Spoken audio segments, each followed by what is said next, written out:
ગરુડ પુરાણ। ઈશ્વર ઉપર ભરોસો રાખીએ।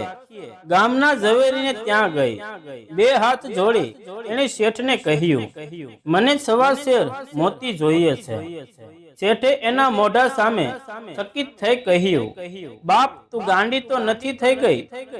શેઠજી, અમારા ઘર બાર શાનમાં રાખીને પણ મોતી આપો।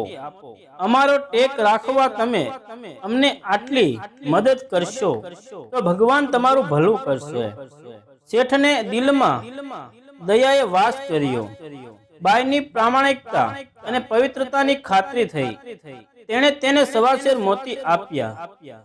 બ્રાહ્મણની વહુ મોતી લઈ આવી અને પતિ ખુશ થયો અને ઘરના ચોગાનમાં નાખ્યા। હંસ હંસલી બધા મોતી છરી ગયા અને પાણી પીને સંતોષ પામી ચોકમાં એક મોતી અઘાર વાટે મૂકી ઉડી ગયા। જય શ્રી કૃષ્ણ।